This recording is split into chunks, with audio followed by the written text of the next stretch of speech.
Hi guys. வண்டி பார்த்தீங்கன்னா இல்லையா, பலன்னு இருக்கும். நேற்று தான் வந்து ஃபுல்லாக வாஷ் பண்ணேன். ட்ரிப்பு முடிச்சுட்டு வந்து கழுவேலை மோசமாக இருந்தது. நேற்று தான் ஃபுல்லாக கழுவிட்டு ஸோ இன்றைக்கி இந்த வீடியோவில் என்ன பார்க்க போகிறோன்னா, ஒரு வழியாக செயின் ஸ்ப்ராக்கெட் வந்து மாற்ற போகிறோம். ஒரு 30,000 கிலோமீட்டர்ஸ்க்கு அப்புறமா மாற்றுறோம் பையனை. இன்னமும் வந்து டீத்தில் இந்த அப்படியே தான் இருக்குது. இன்னும் கூட நான் ஒரு 10K கிலோமீட்டர்ஸ் தாராளமாக ஓட்டலாம். பட் ஆனால் செயின் வந்து ப்ராட் ஆகிடுச்சு. உள்ளே ரப்பர் வரிங்கெலாம் வந்து பிஞ்சிட்டு வந்துச்சு. ஸோ ஒரு மாதிரி டைட்டாகிடுச்சு செயினு. அதனால் வேறு வழியே இல்லாமல் மாற்றுறோம். இல்லைனா கண்டிப்பாக இன்னும் ஒரு 5 to 10K கிலோமீட்டர்ஸ் தாராளமாக வரும்.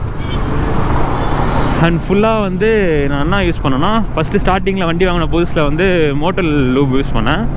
அதுக்கப்புறமா ஃபுல்லாக WD-40 தான். நிறைய பேர் சொல்லுவாங்க WD-40 வந்து யூஸ் பண்ணக்கூடாது, அது வந்து ரஸ்ட்டு வந்து போகிறதுக்கு அப்புறமா வந்து க்ளீன் பண்ணுறதுக்கு அதுக்கெல்லாம் தான் யூஸ் பண்ணுவாங்க. நான் க்ளீனிங்காக தான் யூஸ் பண்ணேன், லூபுக்காக தான் யூஸ் பண்ணேன். இவ்வளோ தூரம் வந்திருக்கான் பையன், இன்னமும் வருவான். பட் ஆனால் அதோட எவ்வளோ கொஞ்சம் நேரம் தான் இருக்கும். அது கொஞ்சம் நேரம்னா ஒரு 100 கிலோமீட்டரு அவ்வளோதான். இதே நம்ம மோட்டில் அதெல்லாம் அடித்தோன்னா ஒரு 300 கிலோமீட்டர்ஸ் ஒன்ஸ் அடிச்சா போதும். இது கொஞ்சம் சீக்கிரமாக ட்ரை ஆகிடுது. இது வந்து திக்காக இருக்காது, கொஞ்சம் ரொம்ப தண்ணி மாதிரி இருக்குமா, அதனால் சீக்கிரமாக வந்து ட்ரை ஆகிடும். அதுதான் ஒரே ஒரு பிரச்சனை. மற்றபடி எனக்கு WD-40 தான் ரொம்ப பிடிச்சிருந்தது. அந்த வண்டியில் இப்போ மேஜர் பிரச்சனையே வந்து இது ரெண்டு தான். ஒன்று வந்து செயின் ஸ்ப்ராக்கெட்டு, அதை வந்து இன்றைக்கி மாற்றிடுவோம். அண்ட் அதுக்கப்புறமா இந்த O2 சென்சார் சொன்னால, அது வந்து O2 சென்சார் தான் ப்ராப்ளமா என்னான்னு சொல்லிட்டு எனக்கு கன்ஃபார்மாக தெரில. நம்ம வந்து லாஸ்ட்டாக சர்வீஸ் பண்ணும்போது இந்த இண்டிகேட்டர் போகவே வைக்க முடியலன்னு தான் சொன்னாங்க. அதுக்கப்புறமா தான் நான் சொன்னேன், O2 சென்சார் வந்து எங்கள் வீட்டில் நாய் வந்து கடிச்சிச்சு, அது டேப் போட்டு தான் சுற்றி வச்சுருக்கேன்னு சொன்னதுக்கப்புறமா அதில் தான் பிரச்சனை இருக்குன்னு சொல்லிட்டு அவங்களே சொன்னாங்க. நான் ஒரு வாட்டி காட்டு பாக்கத்தில் விட்டு என்னன்னு சொல்லிட்டு செக் பண்ணிட்டு தான் O2 சென்சார் மாற்றணுமா இல்லை என்னன்னு சொல்லிட்டு பார்க்கணும். அண்ட் அதுக்கப்புறமா 2 பிரேக் பேடும் வந்து போயிடுச்சுன்னு நினைக்கிறேன். ஸோ ரொம்ப மோசமாக தான் இருக்குது. ஸோ அதுவும் வந்து மாற்றணும். O2 சென்சாரும் பிரேக் பேடும் பொறுமையாக தான் மாற்றணும். பட்ஜெட் இல்லை இப்போதையே. வந்து ஸ்ப்ராக்கெட் மட்டும் மாற்ற வேண்டியது தான். அண்ட் எங்கே மாற்ற போனோன்னா, தாம்பரத்தில் நம்ம ஜாக்கெட் வாங்கணும்ல, ஸோ அந்த கடையில் தான் TN11 பைக்கர்ஸில் ரோலான் தான் போட போகிறேன் இந்த வாட்டி. ஸ்ப்ராக்கெட் வந்து 30,000 வந்துருக்கா, ரோலான் வந்து எவ்வளோ வருதுன்னு சொல்லிட்டு பார்ப்போம். இதை விட அது நல்லா தந்துச்சுன்னா ரோலானே போகலாம் அதுக்கப்புறமும். அப்படி இல்லைன்னா ஸ்டாக்கே மாறிட வேண்டியதான் திருப்பி, எப்படின்னு சொல்லிட்டு பார்க்கலாம். அந்த ரோலான்லேயே வந்து மொத்தம் 3 இருக்குன்னு நினைக்கிறேன். பிளெயின் ஒன்று இருக்குது, அதுக்கப்புறமா வந்து பிராஸ் கோட்டட் ஒன்று இருக்குது, அதுக்கப்புறமா இன்னொன்று ஆரஞ்சு கலரில் ஒன்று இருக்குது. அதுதான் வந்து இருக்கிறதுல ரேட் அதிகம். நம்ம வந்து அந்த பிராஸ் கோட்டட் தான் போட போகிறோம். எவ்வளோ சொன்னாங்கன்னா 2800 ஸ்ப்ராக்கெட் மட்டும்.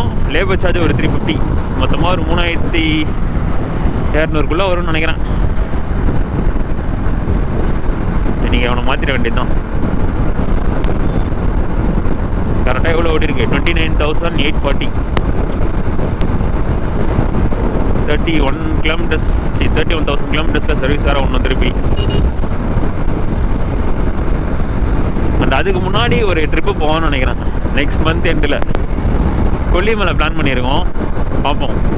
ட்ரிப்பு போயிட்டு வந்துட்டு இந்த ட்ரிப்பு வந்து ஃபுல்லாக வண்டி ஓட்டினே இருந்தோமா, ஒரு சுற்றி பார்த்த ஃபீலே இல்லை. கொஞ்சம் ஒரு மாதிரி தான் போச்சு. பட் ஆனால் எக்ஸ்பீரியன்ஸ் நல்லா இருந்தது. மழையில், இருட்டில், மலையில் ஓட்டுறது அது பயங்கரமாக இருந்தது. பட் ஆனால் ஒரு ட்ரிப்பு சீக்கிரமாக 4 நாளும் சர்ன்னு போயிடுச்சு. அதனால் ஒரு 350-360 கிலோமீட்டர் கொல்லிமலை இங்கேருந்து. ஸோ அது வந்து பிளான் பண்ணியிருக்கோம், பார்ப்போம். நெக்ஸ்ட் மந்த் வந்து ஓடிட வேண்டியது தான். கிளைமேட்டும் செம்மையாக இருக்கும்,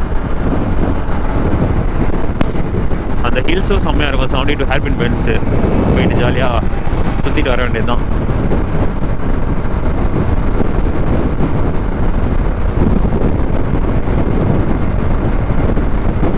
வண்டி கழுவுனாலே வண்டி ஃபுல்லாக செம்ம ஸ்மூத்தாக இருக்குது. ஒரு வைப்ரேஷன் தெரியல, கீர் ஸ்மூத்தாக ஷிஃப்ட் ஆகுது, பயங்கரமாக இருக்குது. செயின் மட்டும்தான் சவுண்ட் வருது, மற்றபடி பிரச்சனையே இல்லை வண்டியில். சரி, ஓகே கைஸ், நான் வந்து இதோட ஸ்ட்ரெயிட்டாக கடைக்கு போயிட்டு கண்டினியூ பண்ணுறேன். ஸோ கைஸ், கால் பண்ணி கேட்டேன், ஸ்டாக்கும் இருக்கான், ப்ளஸ் வந்தீங்கன்னா உடனே போட்டுன்னு போயிடலாம். இங்கே ஃபுல்லாக இருந்தால் கூட பக்கத்தில் இன்னொரு மெக்கானிக் ஷெட் இருக்கும், அவங்க குத்து கூட மாட்டின்னு போயிடலாம் நீங்கள் வாங்கினாங்க. சரி, அப்படியே வந்துட்டேன். ஸோ கையோட மாற்றின்னு போக வேண்டியது தான்.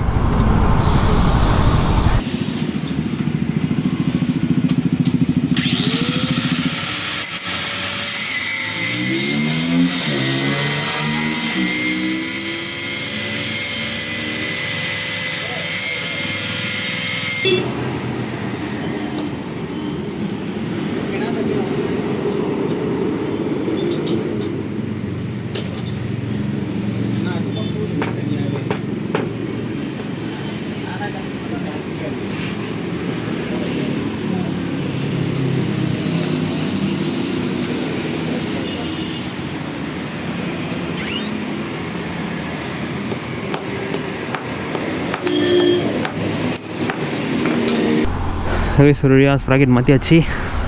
இது பாருங்க, நான் வந்து இங்கேயே தனியாக கட்டு வரும்னு நினச்சேன், பார்த்தா ஒரே ஜாயிண்ட்டாக இருந்தது. அப்புறம் அதை தனித்தனியாக எடுத்து தனியாக ஒரு ஸ்பேர் 25 rupees கொடுத்து ஜாயிண்ட்டு மட்டும் போட்டாங்க தனியாக. ஸோ போட்டாச்சு. மொத்தமாக எவ்வளோ ஆச்சுன்னா 2777 ஸ்ப்ராக்கெட் மட்டும். லேபர் சார்ஜ் ஒரு 350. இங்கே தான் போட்டேன். டிஎஸ்ஜியோட பேண்ட்டும் வந்து சொல்லியிருக்கேன் நெக்ஸ்ட் மந்தில் வந்து வேணும்னு சொல்லிட்டு. இப்போதைக்கு ஸ்டாக் இல்லையா, அப்படி சப்போஸ் வேணும்னா ஒரு 1 week முன்னாடியே சொல்லுங்கள், நான் வாங்கி வச்சு தரேன் அப்படின்னாரு. பார்க்கலாம். ஒரு வழியாக ஒரு பெரிய வேலை முடிஞ்சுது.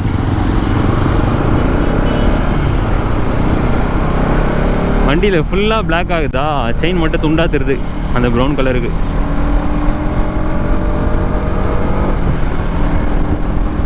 ஃபுல்லாக வெள்ளை வெள்ளையாக இருக்குது. க்ரீஸ் தடவிருக்காங்க போல் ஏதோ, அதுலேயே வரும் செயின்லேயே. நம்ம வந்து ஆர்எஸ் கூட போட்டிருக்கலாம், டீத் வந்து அதில் அதிகமாக இருக்கும்னு நினைக்கிறேன். பட் ஆனால் எதுக்குன்னு சொல்லிட்டு என்எஸ்டே போட்டேன்.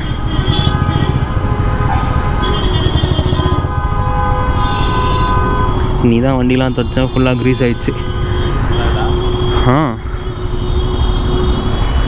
ஆர்எஸ் கூட போட்டிருக்கலாம் தானே,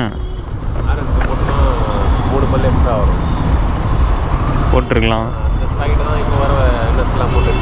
ஆமாம் ஆமாம்.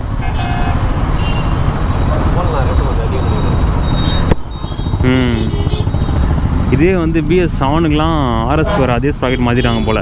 நம்மளது வந்து BS6 வரைக்கும் ஓல்டு ஸ்ப்ராக்கெட் தான், ரோலான்லேயே ஓல்டுன்னு இருக்குது. BS7 இதுக்கு அடுத்து வந்த மாடல் எல்லாமே வந்து வேறு ஸ்ப்ராக்கெட்டு. நான் அதான் போடுவாங்கன்னு நினச்சேன். டீத் வந்து எக்ஸ்ட்ரா இருக்கும் அதில் 2. பார்த்தா நம்மளுக்கு ஓல்டு தானே, அதே போட்டாங்க.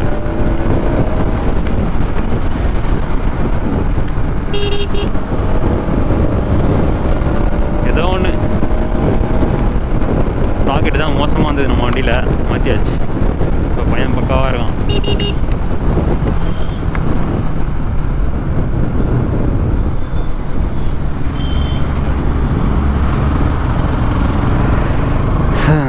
நான் ரோலான் யூஸ் பண்ணிட்டு பார்த்துட்டு சொல்கிறேன். இப்போ கரெக்டாக எவ்வளோ ஓடி இருக்குது, 29,864. ஸ்டாக் வந்து நம்மளுக்கு 30 கிட்ட வந்திருக்கு. இது எவ்வளோ வருதுன்னு பார்ப்போம். அட்லீஸ்ட் ஒரு இன்னும் ஒரு 20,000 kilometers வந்தால் கூட போதுமே.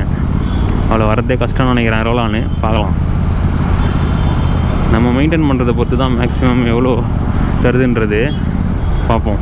லூப் வேறு காலி வாங்கணும், WD-40 தான். சரி, ஓகே கைஸ், இந்த வீடியோ வந்து நான் இதோட என் பண்ணிக்கிறேன். அந்த சேனல் சப்ஸ்கிரைப் பண்ணலாம், மறக்காமல் சப்ஸ்கிரைப் பண்ணிக்கோங்க. அண்ட் இதுக்கு முன்னாடி நம்ம ட்ரிப்பு போயிருப்போம் கர்நாடகா. ஸோ அந்த சீரீஸ் வந்து பார்க்கலன்னா பாருங்கள். நம்ம இதோட அடுத்த வீடியோவில் பார்ப்போம்.